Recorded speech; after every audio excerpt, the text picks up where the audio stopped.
Hi, welcome, moon lovers. This is Imber, and today we take 8 minutes on the clock to discuss an important key for unlocking the magic within. My illustrious co-host, Kat, is with me today. Hello, Kat. Hello, good morning. Today and every day. Well, okay, so this month we've been talking about self-centered. We're into the first quarter moon. And our focus on this first quarter moon on this amazing topic of self-centered is about ownership of beliefs and taking that thought of like the ownership of our beliefs and what self-centered means to us. I've got a question for you, Kat. All right. Don't I be know. scared. All right. Don't be scared. Okay, my question for you is how do your beliefs, from where do your beliefs come from? Okay. So the question is, where do my beliefs come from? Is that correct? Okay. Yeah, I have a backup question. I almost got them mixed up there. That's So what I was thinking. It yeah, sounded like a just let's a start at the beginning. Where do they come from? Okay, well, I want to tie this back into the that first quarter, the action step. So really thinking about our life as an evolution, right? And so, but we do get these beliefs from somewhere. And so it's always, you're sometimes if you're doing this work, they can come from that knowing. I think that's really important to Like that deep acknowledge. intuition? Yes, yes, to really acknowledge that of saying, we have this knowing inside of us. It's whether we're able to release some of those that old programming and the beliefs that have been instilled in us is really what we get to play around with. And so taking that to this first quarter and saying how, yes, where do those initial beliefs that play in that subconscious mind that are play back. It's typically your environment. It's not the knowing. It's not that the ones that we're born with. So for me, it's my family. We grew up very strong Catholic. And kind of, when I say strong, it wasn't like we spent a lot of time at church because I went to the private schools, the Catholic schools. And so even though, that whole immersion of life, I do know that a lot of people went to what was considered CCD. I'm not sure what that stood for, but it seemed like that they had an even stronger unit, those children, and it was something I always was like, why can't we do CCD? But I would have hated, had we had to do that too, because even more immersion after going to school. But thinking about, whenever when anytime that you're in a religious family, I think that you get a different type of belief system than somebody who maybe wasn't raised in a religious family.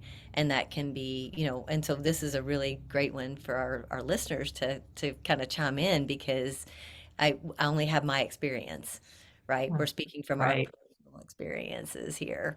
And so for me to grow up in a very sheltered, a very what I would consider religious family of, praying the rosary, and, we always prayed before meals and that type of thing. But really that, what I would kind of see is potentially it's like giving your power away and accessing it at the same time, which created a big duality, because especially in the Catholicism, you're really giving your power away to the priest and and I didn't really want to make this about religion, but yet it feels like it's very Well, much that's answering the question, I guess, because a lot of your beliefs are coming from the religious teachings of your childhood.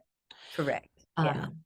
Um, well, then, and you touched on this a little bit too, which made me think of like, so when and how did you change them, or have you changed them maybe? So personally, I think I've changed them from a very young age. Like that's what, like I caused a lot of heartache and headache in my family, because I was always like, why? Well, Mm. it's that old question of like, why are we doing this? Yeah. And especially since, we're in our late 50s, Ember and I are in our late 50s, I grew up with, because I said so. It wasn't really a very big explanation besides the fact of because it just is, because I said so, because this has been That is passed the down. definition of learned behavior, right? So that's Correct. the exact definition. Yeah. Yes.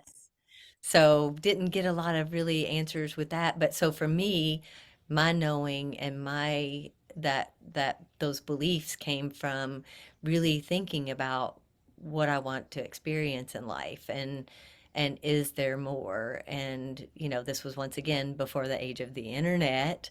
We've seen all of this transpire. So, and I wasn't a big reader, and we didn't have a lot of books. We had the library, but of course, once again, when you're young, And if you it's weren't really into reading, then or the somebody education inspiring is you. useless. Yeah. Right, right. There's so many little factors here.